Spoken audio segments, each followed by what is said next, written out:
जय हिंद साथियों, स्वागत करता हूं आप सभी का अपने यूट्यूब चैनल पर। साथियों, आज इस वीडियो में मैं आपके लिए एसएससी सीएचएसएल के लिए कुछ इंपॉर्टेंट और गोल्डन क्वेश्चन लेकर आया हूं, जो क्वेश्चन आपके लिए सिलेक्टेड इंपॉर्टेंट और बहुत ही ज़्यादा महत्वपूर्ण क्वेश्चन होने वाले हैं, जो आपको सीधे मेरे प्यारे साथियों आपके एग्जाम में देखने को मिलने वाले हैं। तो इस वीडियो को पूरा ध्यान से जरूर देखिएगा, क्योंकि आपके जो अब तक आपके 1 जुलाई से और 9 जुलाई तक जितने भी पेपर हुए हैं उनको एनालिसिस करने के बाद इस वीडियो को बनाया गया है, और सभी क्वेश्चन आपके लिए सिलेक्टेड इंपॉर्टेंट और गोल्डन क्वेश्चन होने वाले हैं, जो आपसे एग्जाम में पूछे जा सकते हैं। तो मेरे प्यारे साथियों, एक बार इस वीडियो को पूरा ध्यान से जरूर देखिएगा। तो बिना टाइम गवाई करते हैं वीडियो को स्टार्ट। आपका पहला क्वेश्चन है, ऋग्वेद में आपको बताना होगा मंत्र हैं। तो आपसे क्वेश्चन पूछा गया है, ऋग्वेद में आपके कितने मंत्र हैं। ऑप्शन आपके सामने है, 4 विकल्प शो हो रहे हैं। सोचिएगा, समझिएगा, बताइएगा ऋग्वेद में आपके कितने मंत्र हैं। तो मेरे प्यारे साथियों, जो ऋग्वेद होते हैं उसमें जो आपके मंत्र हैं वह हैं आपके 1028, यानी बी विकल्प के साथ इसमें आपका करेक्ट जवाब होगा। बात करते हैं ऋग्वेद की, तो ऋग्वेद में जो है आपका ऋचाओं का क्रमबद्ध आपको ज्ञान क्या होता है, ऋग्वेद से ही हमको प्राप्त होता है। बात करते हैं ऋग्वेद की, तो ऋग्वेद में आपके मंडलों की बात करें तो ऋग्वेद में आपके 10 मंडल हैं, और रचाएं की बात करें तो 10,000 आपकी 482 या 62 रचाएं आपकी क्या है, 10,482 रचाएं आपकी हैं। तो क्वेश्चन आपसे पूछा गया था ऋग्वेद में कितने मंत्र हैं, तो 1000 आपके 28 बी विकल्प के साथ इसमें आपका करेक्ट जवाब होगा। मेरे प्यारे साथियों, आज के सभी क्वेश्चन सेलेक्टेड इंपॉर्टेंट और गोल्डन क्वेश्चन होने वाले हैं। अगर आप भी हमारे चैनल पर नए हो, चैनल को सब्सक्राइब, वीडियो को लाइक और अपने दोस्तों के पास वीडियो को शेयर करना ना भूलें, क्योंकि हम आपके लिए सेलेक्टेड क्वेश्चन लेकर आते हैं। अगला क्वेश्चन है आपका, किस देश के प्रधानमंत्री के निवास को आपका टेम्पल ट्रीज कहा जाता है। बहुत ही ज्यादा important question, selected question, golden question, 100% पूछे जाने वाला क्वेश्चन। अगली शिफ्ट में किसी ना किसी शिफ्ट में आपको देखने को मिल जाएगा। आपकी 10 और 11 तारीख की किसी ना किसी शिफ्ट में देखने को क्वेश्चन मिलेगा। किस देश के प्रधानमंत्री का जो निवास होता है, जो निवास स्थान होता है, टेम्पल ट्रीज के नाम से कहा जाता है। टेम्पल ट्रीज के नाम से जाना जाता है, टेम्पल ट्रीज कहा जाता है। तो सही जवाब होगा आपका करेक्ट जवाब हो जाएगा श्रीलंका के प्रधानमंत्री को। श्रीलंका का जो प्रधानमंत्री होता है उसके निवास स्थान को टेम्पल ट्रीज के नाम से जाना जाता है, यानी सी विकल्प इसमें आपका करेक्ट जवाब होगा। अगला क्वेश्चन देखते हैं। अगला क्वेश्चन है आपका, निम्नलिखित में से भारत में कौन सा कागजी मुद्रा एक उदाहरण नहीं है। तो आपसे क्वेश्चन पूछा गया है, जो आपके विकल्प दिए गए हैं इनमें से कागजी मुद्रा का उदाहरण नहीं है। ऑप्शन है, 10 रुपए का सिक्का आपका कागजी मुद्रा का होता है, 200 का बैंक चेक आपका क्या होता है, कागजी मुद्रा होता है, आपका 500 का करेंसी नोट या आपका 20 का सिक्का। तो बताइए, इनमें से आपसे क्वेश्चन पूछा गया है कि कागजी मुद्रा। तो मेरे प्यारे साथियों, कागजी मुद्रा का उदाहरण नहीं है, वह है आपका 200 रुपए का बैंक चेक, वो आपका कागजी मुद्रा का उदाहरण नहीं है, यानी बी विकल्प के साथ इसमें आपका करेक्ट जवाब होगा, जिन बच्चों ने विकल्प बी को चुना है। अगले क्वेश्चन पर देखते हैं। अगला क्वेश्चन है आपका, भारतीय सुरक्षा बल के सर्वोच्च कमांडर कौन है। तो भारतीय, ये क्वेश्चन थोड़ा सा पुराना है, 2016 का क्वेश्चन आपका है। 2016 में एनटीपीसी में क्वेश्चन यह पूछा गया था। तो इस क्वेश्चन के अनुसार आपका जो करेक्ट जवाब होता वह था आपका प्रणब मुखर्जी। मगर वर्तमान में 2024 के इस क्वेश्चन पर अगर हम बात करेंगे, क्वेश्चन आपसे पूछा गया कि भारतीय सुरक्षा बल के सर्वोच्च कमांडर कौन है, तो वे आपके द्रौपदी मुर्मू हो जाएंगे। यानी जो आपके भारत के वर्तमान में राष्ट्रपति होते हैं, वही आपके सर्वोच्च सेना के क्या होते हैं, कमांडर होते हैं। आपको पता होना चाहिए। तो यह क्वेश्चन आपसे 2016 में एनटीपीसी में क्वेश्चन पूछा गया था। मगर अब आपसे अगर क्वेश्चन पूछा जाएगा 2024 में, तो आपको यहाँ पर प्रणब मुखर्जी की जगह आपको क्या दिया जाएगा, द्रौपदी मुर्मू दिया जाएगा, जिसमें आपका करेक्ट जवाब होगा 2024 के अनुसार द्रौपदी मुर्मू। तो आपको इस क्वेश्चन पर ध्यान रखना है, यह क्वेश्चन आपका इंपॉर्टेंट क्वेश्चन था। अगला क्वेश्चन देखते हैं। अगला क्वेश्चन है आपका, निम्नलिखित में से कौन सा महाराष्ट्र का लोक नृत्य है। तो लोक नृत्य से संबंधित आपसे हर शिफ्ट में क्वेश्चन पूछा जा रहा है। तो आपसे इसमें क्वेश्चन में पूछा गया है कि कौन सा महाराष्ट्र का, आपको बताना होगा महाराष्ट्र का लोक नृत्य इनमें से कौन सा है। बताइए मेरे प्यारे साथियों, गरबा, डांडिया, तमाशा या आपका भागड़ा। तो बताइए, आपसे क्वेश्चन पूछा गया है महाराष्ट्र का लोक नृत्य है। तो मेरे प्यारे साथियों, इसमें जो महाराष्ट्र का लोक नृत्य है वह है आपका तमाशा। तमाशा आपका महाराष्ट्र का लोक नृत्य है। बात करते हैं गरबा का, तो गरबा आपका गुजरात का है। और बात करें कई नृत्य जो आपके सशस्त्र नृत्य हैं, बहुत ज़्यादा नृत्य पूछे जाते हैं। एक नृत्य पूछा जाता है भरतनाट्यम। तो भरतनाट्यम आपका कहाँ का है, तमिलनाडु का है। एक आपसे पूछा जाता है कथक, कथक आपका उत्तर प्रदेश का है। एक पूछा जाता है कुचिपुड़ी, कुचिपुड़ी आपका आंध्र प्रदेश का है। एक पूछा जाता है मोहिनीअट्टम, मोहिनीअट्टम बहुत ज़्यादा एग्जाम में देखने को मिलता है और मैं मानता हूं कि किसी ना किसी शिफ्ट में आपको इन लोक नृत्यों से संबंधित क्वेश्चन मिलेगा, तो ध्यान से एक बार फिर से सुनिएगा। भरतनाट्यम आपका तमिलनाडु का है, कथक आपका यूपी का है, कुचिपुड़ी आपका आंध्र प्रदेश का है, मोहिनीअट्टम आपका केरल का है, गरबा आपका गुजरात का है। इन लोक नृत्य से आपको एक क्वेश्चन आपकी आने वाली शिफ्ट में जरूर मिलेगा, 100% कह सकता हूं। तो इनको एक दोबारा बार सुन लीजिएगा या दोबारा इस वीडियो को देख लीजिएगा। 100% मैं चैलेंज कह सकता हूं कि आपको यहां से एक क्वेश्चन इन आपके लोक नृत्य से देखने को जरूर मिलेगा। अगला क्वेश्चन है आपका, केसर के लिए राष्ट्रीय मिशन निम्नलिखित में से किस योजना के तहत उप योजना रूप में लॉन्च किया गया था। तो क्वेश्चन आपसे पूछा गया है केसर के लिए राष्ट्रीय मिशन। तो केसर के लिए जो मेरे प्यारे साथियों राष्ट्रीय मिशन आपका जो उप योजना के द्वारा लॉन्च किया गया था वह आपका कौन सा था। तो वह आपका कौन सा योजना हो जाएगी इसमें। तो इसमें जो आपका करेक्ट जवाब होगा वह इसमें जो योजना हो जाती है कौशल विकास योजना, इसमें आपकी ए विकल्प के साथ आपका करेक्ट जवाब होगा। अगला क्वेश्चन है आपका, वर्तमान जनगणना के अनुसार किस भारतीय राज्य का लिंगानुपात सर्वोत्तम है। बताइए, इंपॉर्टेंट क्वेश्चन आपसे पूछा गया है कि जनगणना के जो आपकी वर्तमान में जनगणना हुई है उसके अनुसार भारतीय राज्य का लिंगानुपात सर्वाधिक कहाँ पर है। तो सर्वाधिक लिंग अनुपात बात करें कौन से राज्य का है, तो वह हो जाएगा आपका केरल का। केरल का लिंगानुपात सर्वाधिक है, यानी इसमें जो करेक्ट जवाब होगा केरल आपका बिल्कुल करेक्ट जवाब हो जाता है। जिन बच्चों ने विकल्प सी बी को चुना है बिल्कुल करेक्ट चुना है, बी विकल्प के साथ इसमें आपका सही जवाब होगा। अगला क्वेश्चन है आपका, इनमें से कौन सी रोपण फसल नहीं है। तो आपसे पूछा गया है रोपण की फसल चाय, कॉफी, काजू या बाजरा। तो मेरे प्यारे साथियों जो रोपण की फसल है वह आपकी चाय भी रोपण की फसल होती है, आपकी कॉफी भी रोपण की फसल होती है, काजू भी आपकी रोपण की फसल होती है, मगर बाजरा आपकी रोपण की फसल नहीं होती। तो आपको ध्यान रखना है बाजरा इसमें रोपण की फसल नहीं है, यानी डी विकल्प के साथ इसमें आपका बिल्कुल करेक्ट जवाब हो जाएगा। अगले क्वेश्चन पर पढ़ते हैं। अगला क्वेश्चन है आपका, निम्नलिखित में से भारत सरकार का कौन सा मंत्रालय राजकोषीय नीति तैयार करता है। तो इंपॉर्टेंट क्वेश्चन है, सेलेक्टेड क्वेश्चन आपके लिए होने वाला है। क्वेश्चन को नोट कर लीजिएगा, 100% इस क्वेश्चन के भी पूछे जाने के चांसेस है, 3 स्टार इस क्वेश्चन को दूंगा। क्वेश्चन है, निम्नलिखित में से भारत सरकार का कौन सा मंत्रालय राजकोषीय नीति तैयार करता है। तो राजकोषीय नीति आपका मेरे प्यारे साथियों कौन सा मंत्रालय तैयार करता है। तो आपका करेक्ट जवाब होगा वित्त मंत्रालय। वित्त मंत्रालय आपका राजकोषीय नीति तैयार करता है, यानी बी विकल्प इसमें आपका करेक्ट जवाब होगा जिन बच्चों ने विकल्प बी को चुना है। अगले क्वेश्चन पर बढ़ते हैं। अगला क्वेश्चन है आपका, प्लासी की लड़ाई किस नदी के तट पर हुई थी। इंपॉर्टेंट सेलेक्टेड क्वेश्चन कि जो आपका प्लासी का युद्ध बोल सकते हैं या प्लासी की लड़ाई बोल सकते हैं, यह आपसे पूछा गया है कौन सी नदी के किनारे पर हुई थी। तो मेरे प्यारे साथियों बात करें प्लासी की तो यह आपकी भागीरथी नदी के किनारे पर हुई थी। कहाँ पर हुई थी, भागीरथी नदी पर किनारे पर हुई थी। बात करें प्लासी की लड़ाई हुई कब थी, तो यह जो हुई थी वह आपकी 23 जनवरी को हुई थी।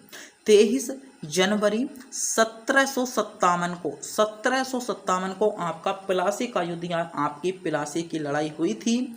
बात करते हैं किस किस के बीच हुई थी, तो रॉबर्ट क्लाइव और सिराजुद्दौला के बीच हुई थी, जिसमें आपके रॉबर्ट क्लाइव की क्या हुई थी, विजय हुई थी। तो क्वेश्चन आपसे पूछा गया था प्लासी की लड़ाई किस नदी के तट पर हुई, तो भागीरथी नदी इसमें बी विकल्प के साथ आपका करेक्ट जवाब होगा।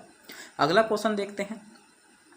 अगला क्वेश्चन है आपका, प्राचीन संस्कृत व्याकरण पुस्तक अष्टाध्यायी के लेखक कौन है। इंपॉर्टेंट क्वेश्चन, सेलेक्टेड क्वेश्चन, बहुत ही ज़्यादा महत्वपूर्ण क्वेश्चन, बहुत ज़्यादा रचना आपसे एग्जाम में पूछी जाती है कि अष्टाध्यायी के लेखक।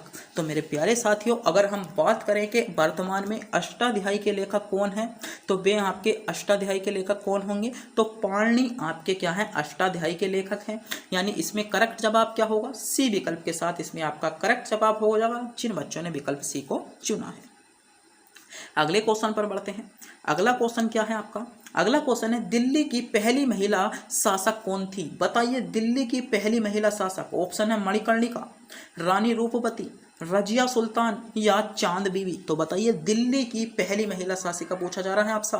तो मेरे प्यारे साथियों, जो दिल्ली की नहीं बल्कि पूरे भारत की पहली महिला शासिका थी वे थी आपकी रजिया सुल्तान।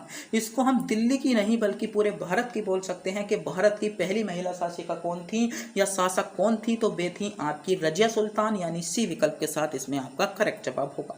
बात करते हैं रजिया सुल्तान का। तो रजिया सुल्तान का जो शासन चला था वह आपका 1236 से लेकर 1240 तक इनका शासन काल चला था।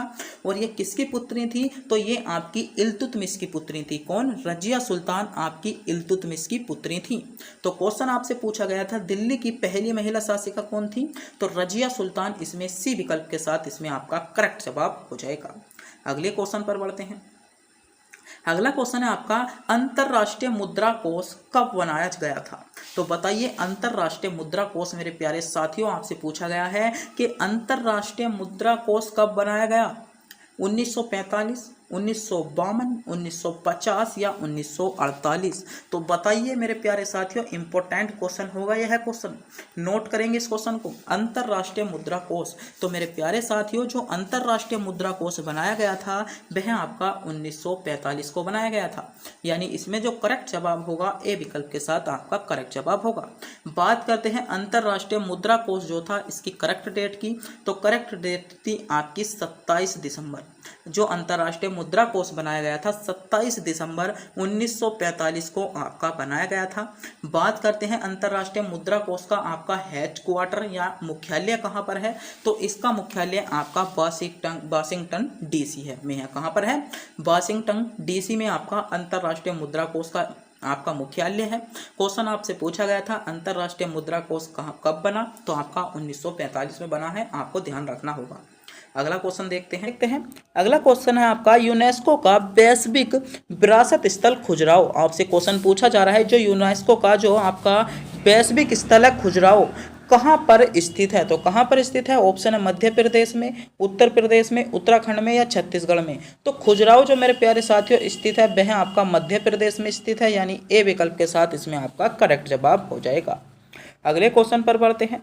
अगला क्वेश्चन है, कौन सा भारतीय हवाई अड्डा विश्व का सबसे व्यस्त एकल हवाई अड्डा बना है? तो भारत का जो सबसे, आपसे बात करते हैं व्यस्त हवाई अड्डे की, तो वह आपका कौन सा बना है? ऑप्शन है इंदिरा गांधी अंतर्राष्ट्रीय हवाई अड्डा, छत्रपति शिवाजी महाराज अंतर्राष्ट्रीय हवाई अड्डा, कालीकट अंतर्राष्ट्रीय हवाई अड्डा या एम मौसमी हवाई अड्डा। तो बताइएगा, क्वेश्चन आपसे पूछा गया है कौन सा हवाई अड्डा भारत में सबसे व्यस्त हवाई अड्डा बना है? तो वह बना है आपका छत्रपति शिवाजी महाराजगंज अंतर्राष्ट्रीय हवाई अड्डा। यानी इसका जो करेक्ट जवाब होगा विकल्प बी के साथ इसमें आपका बिल्कुल करेक्ट जवाब हो जाएगा। अगला क्वेश्चन देखते हैं। अगला क्वेश्चन है, बांग्लादेश में प्रवेश करने के बाद गंगा की प्रमुख शाखा के नाम से जानी जाती है या किस नाम से जानी जाती है? तो मेरे प्यारे साथियों, जब भारत से होती हुई गंगा बांग्लादेश में प्रवेश कर जाती है तो बांग्लादेश में गंगा को क्या कहा जाता है? तो मेरे प्यारे साथियों, बांग्लादेश में गंगा को पद्मा कहा जाता है, यानी डी विकल्प के साथ इसमें आपका करेक्ट जवाब होगा। बात करते हैं गंगा का उद्गम कहाँ से होता है? तो गंगा का जो उद्गम होता है मेरे प्यारे साथियों वह आपका कहाँ से होता है? गोमुख से होता है। और गोमुख से भागीरथी के रूप में क्या होता है? गोमुख से भागीरथी के रूप में क्या होता है? गंगा का निर्माण होता है। भागीरथी और अलकनंदा देव प्रयाग में होकर एक लहर बनाते हैं जिसको हम गंगा के नाम से जानते हैं। कई बार क्वेश्चन पूछ ले जाते हैं कि गंगा के किनारे बसे हुए शहर, तो जो कुछ शहर इंपोर्टेंट बता रहा हूँ जिनका आपको पता होना चाहिए। ऋषिकेश पूछ लिया जाता है, आपका गंगा नदी के किनारे है। हरिद्वार आपका गंगा नदी के किनारे है। कानपुर यूपी के एग्जाम में बहुत ज़्यादा पूछा जाता है, कानपुर आपका फर्रुखाबाद गंगा की नदी के किनारे है। गाजीपुर आपका गंगा नदी के किनारे है। पटना आपका गंगा नदी के किनारे है। आपका और क्या हो जाएगा? और आपका हरिद्वार, कानपुर, फर्रुखाबाद और पटना जो है ये सभी आपके क्या है? गंगा नदी के किनारे हैं। तो मेरे प्यारे साथियों, क्वेश्चन आपसे पूछा गया था बांग्लादेश में प्रवेश करने के बाद गंगा को किस नाम से जाना जाता है? तो पद्मा के नाम से जाना जाता है। बात कर लेते हैं बांग्लादेश में ब्रह्मपुत्र नदी को, तो ब्रह्मपुत्र नदी को मेरे प्यारे साथियों जमुना कहा जाता है। तो डी विकल्प के साथ इसमें आपका करेक्ट जवाब होगा जिन बच्चों ने विकल्प डी को चुना है। अगला क्वेश्चन है आपका, भारत की सबसे लंबी सीमा किस देश के साथ है? तो बताइए भारत की सबसे लंबी सीमा आपकी किस देश के साथ है? ऑप्शन है पाकिस्तान, बांग्लादेश, चीन या नेपाल। तो मेरे प्यारे साथियों बात करते हैं भारत की सबसे लंबी सीमा की। तो भारत की सबसे लंबी सीमा आपकी बांग्लादेश के साथ है। और कितनी लगती है तो आपको पता होना चाहिए, यह आपकी 4096 किलोमीटर तक आपकी क्या है सीमा लगती है। बात करते हैं पाकिस्तान के साथ। तो पाकिस्तान के साथ जो आपकी सीमा लगती है वह आपकी 33-23 किलोमीटर लगती है। बात करते हैं चीन के साथ। तो चीन के साथ जो सीमा आपकी देखने को मिल जाती है आपकी 3488 किलोमीटर आपको देखने को मिल जाती है। और नेपाल की बात करें तो नेपाल के साथ आपकी कितनी 1751 किलोमीटर सीमा लगती है। बात करते हैं म्यांमार की। तो म्यांमार के साथ कितनी लगती है, म्यांमार के साथ आपकी 1643 लगती है। बात करते हैं भूटान की। तो भूटान के साथ जो लगती है 699 लगती है। और एक बचा आपका अफगानिस्तान। तो अफगानिस्तान के बीच जो लगती है आपकी 106 किलोमीटर लगती है। तो भारत की कुल सीमा आपकी 7 देशों के साथ लगती है, पाकिस्तान, बांग्लादेश, चीन, म्यांमार, भूटान या आपका अफगानिस्तान। बात करते हैं पाकिस्तान के साथ आपकी 33-23 किलोमीटर, बांग्लादेश के साथ 90-96 किलोमीटर, आपकी चीन के साथ 34-88 किलोमीटर, नेपाल के साथ 1751 किलोमीटर, म्यांमार के साथ 1643 किलोमीटर, भूटान के साथ 999 किलोमीटर और अफगानिस्तान के साथ 106 किलोमीटर आपकी सीमा देखने को मिल जाती है। अगला क्वेश्चन देखते हैं, उस देश का नाम बताइए जिसकी मुद्रा का नाम रुपया नहीं है। तो आपको बताना होगा, नेपाल की भी मुद्रा आपकी रुपया है, पाकिस्तान की भी आपकी मुद्रा है, श्रीलंका की भी आपकी रुपया ही है, मगर म्यांमार की क्या है तो म्यांमार की आपकी क्या है, म्यांमार की आपकी मुद्रा है। बात करते हैं म्यांमार की राजधानी को लेकर। तो नाय पी आपका क्या है, नाय पी ताब क्या है यहाँ की म्यांमार की राजधानी है। बात करते हैं नेपाल की राजधानी आपकी काठमांडू हो जाएगी, पाकिस्तान के आपके इस्लामाबाद और आपकी श्रीलंका के श्री जयवर्धनपुरम पोर्टे। तो मेरे प्यारे साथियों, जिन भी क्वेश्चनों में मैं डिटेल्स में बता रहा हूँ इनको एग्जामिनर बहुत ज़्यादा पूछेगा और ये आपको एग्जाम में बहुत ही ज़्यादा देखने को मिलेंगे, क्योंकि एग्जामिनर इन क्वेश्चनों को सिलेक्टेड क्वेश्चन मानता है और एक ना एक क्वेश्चन आपको आपके एग्जाम में ऐसा जरूर देखने को मिल जाएगा।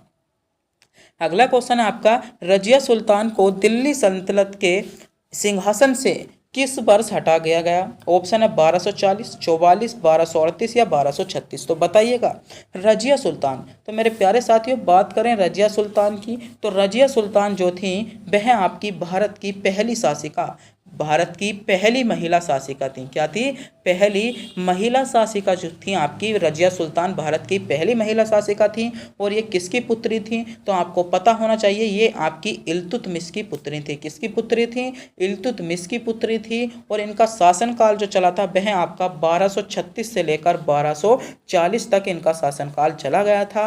यानी क्वेश्चन में आपसे पूछा गया था कि रजिया सुल्तान को दिल्ली सल्तनत के सिंहासन से किस वर्ष हटा दिया गया, तो किस वर्ष हटाया था, 1240 में हटाया था। यानी ए विकल्प जिन बच्चों ने चुना था बिल्कुल करेक्ट चुना है, ए विकल्प के साथ इसमें आपका करेक्ट जवाब होगा। अगला क्वेश्चन है, मोहनजोदड़ो कहाँ पर स्थित है। तो बताइए मोहनजोदड़ो कहाँ पर स्थित है, तो सही जवाब होगा सिंध में स्थित है। बात करते हैं मोहनजोदड़ो। तो मोहनजोदड़ो की जो खोज की गई थी वह आपकी 1922 में की थी। बात करते हैं किसने की थी, तो आपकी राखल दास ने की थी। किसने, राखल दास ने क्या की थी, इनकी राखल दास बनर्जी ने आपकी क्या की थी, आपकी मोहनजोदड़ो की खोज की थी। अगले क्वेश्चन पर बढ़ते हैं। अगला क्वेश्चन है आपका, निम्नलिखित में से कौन सा कार्बनिक यौगिक के परिवार का नहीं है। ऑप्शन है डेकेन, अमोनियन, नोनेक या फ्यूरान। बात करी गई है कार्बनिक यौगिक। तो मेरे प्यारे साथियों कार्बनिक यौगिक परिवार का नहीं है तो वह आपका अमोनिया नहीं है। अमोनिया आपका कार्बनिक यौगिक पदार्थ का नहीं है। बात कर लेते हैं अमोनिया का रासायनिक सूत्र क्या होता है, तो NH3 होता है। जो एग्जाम में बहुत ज़्यादा पूछा जाता है कि आपका अमोनिया का रासायनिक सूत्र आपको पता होना चाहिए NH3। मेरे प्यारे साथियों, आपने अभी तक हमारे चैनल को सब्सक्राइब नहीं किया है तो चैनल को सब्सक्राइब जरूर कर दें, क्योंकि हम आपके लिए सेलेक्टेड क्वेश्चन लेकर आते हैं। अगला क्वेश्चन आपका, निम्नलिखित में से कौन सा ज्वलनशील पदार्थ का एक उदाहरण नहीं है। तो आपकी LPG गैस जलती है तो ज्वलनशील पदार्थ का उदाहरण है।